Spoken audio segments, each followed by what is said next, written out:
After everything that had happened, he could have asked any number of questions. But after everything that had happened, the question that Jesus asked Peter was this: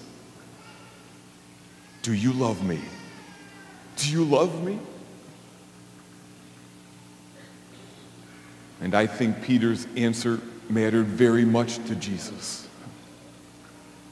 Oh, Jesus could have asked him, Peter, when you denied me, didn't you realize that would break my heart? Or he could have said, Peter, what were you thinking? Could you stay true? Or he could have asked him, and Peter, now, how am I supposed to trust you? But Jesus didn't ask any of those questions. He didn't want to go backwards. His question was now and moving forward. He looked at Peter and he wanted to know, Peter, do you love me? Do you love me?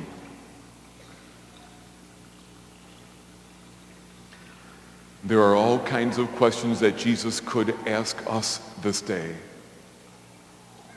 Jesus could ask us, where have you been? Or, how could you do that to your family? Or why did you do that? Don't you understand? But Jesus, I believe, does not ask us any of those questions. I believe that Jesus stands before you and before me this day and asks this question as well. He looks right at you, he looks right at me, and he says, do you love me? Do you love me? Do you care about what I care about? Do you value what I value? Do you let my life make a difference in your life? Do you know me? Do you love me? And I think our answer matters very much to Jesus. What would you say to his question? Do you love me? The answer does not come without a cost. When Peter said, yes, Lord, you know that I love you, Jesus gave him a job. And if our answer is as well, yes, Lord, I love you, he will give us a job as well. The job he gave Peter was this: feed my lambs, feed my sheep. And the job he gives us is the very same: feed my lambs, feed my sheep. And on this day, as some of our children celebrate First Communion, we remember in a special way how moms and dads, in doing this, you are doing just that. You are feeding Jesus' lambs. You're helping his sheep be fed. And we commend you for that. And we remind you that it can't just be this Sunday. That Jesus counts on you to bring them here every Sunday. And not only that, to make sure that you talk about Jesus in the home. And not only that, you make sure that these children understand that their lives are not just for them, but are somehow to reach out in service to the world. If you do that, you are in fact feeding his sheep as he asks. But the job comes to all of us. All of us who would say yes, yeah? Do you love me? Well, then there's some people in your family who need to be fed with forgiveness. Do you love me? Well, there are some people in your school who need to be fed with kindness, who need to be fed by being welcomed into the group and knowing that they're okay. Do you love me? There are some people in your neighborhood who need to be fed by an act of kindness, a casserole, or by the example of your lives. Do you love me? There are people in this world who are starving to death. And they need to be fed through legislation that makes the playing field more even. They need to be fed that they might even live to hear the good news.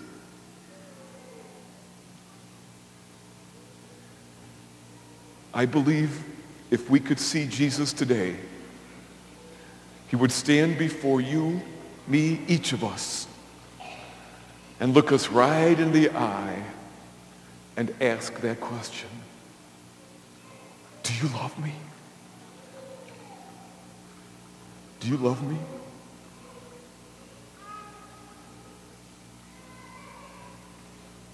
A word to our boys and girls who are celebrating First Communion today. If that's you, boys and girls, if you're making First Communion today, could you please stand up? Your teachers and your moms and dads are so smart that I know what they've been doing. They've been getting you ready for your 800th communion, right? No? What have you been getting ready for? First communion? Well, you're right. First communion is a very special day. But can I ask you this? What about second communion? Isn't second communion just as much Jesus? Yeah. What about the third time you take it? Isn't it just as holy? And the next time? Yeah. See, your moms and dads and teachers are so smart. They're not just getting you ready for first communion. They're getting you ready for your 800th communion. Yeah. Because we want you to stay close to Jesus your whole life. Should we ask Big Al what he thinks of all this? Okay. Why don't you have a seat then?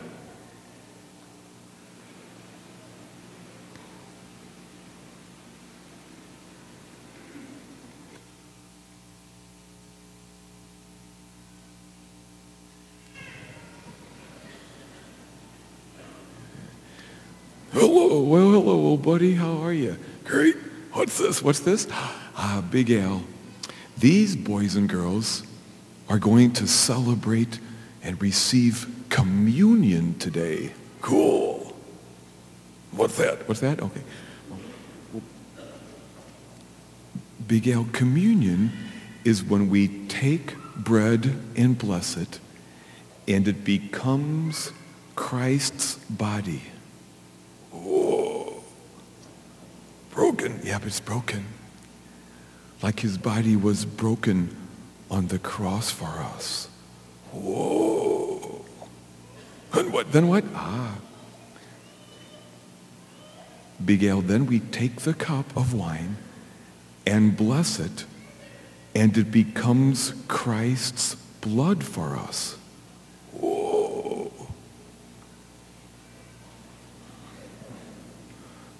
You can't tell. Oh no, it's not going to look any different, Big Al. You have to see that with your heart, not with your eyes. And what? Then what? Big Al, then the boys and girls come forward and they receive the bread that has become Christ's body, and they drink the cup that has become his blood. Gross. Gross? Oh, it's not gross, Big Al. It doesn't really, just tastes like bread and wine. That's better. Okay, good. Then what? Then what? Glow in dark. No, they don't glow in the dark. No, okay, no. Okay. Sizzle. No, they don't sizzle. No. Smoke from ears. No, smoke doesn't come out of their ears. No. See, Big Al, I don't think they feel different necessarily.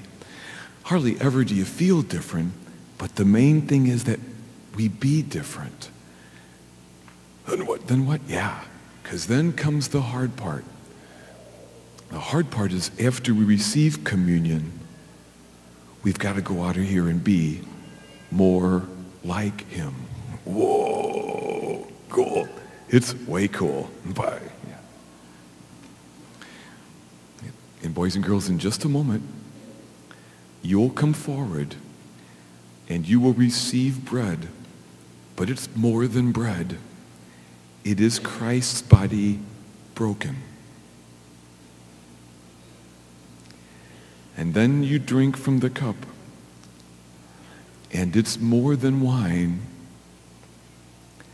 It's Christ's blood poured out.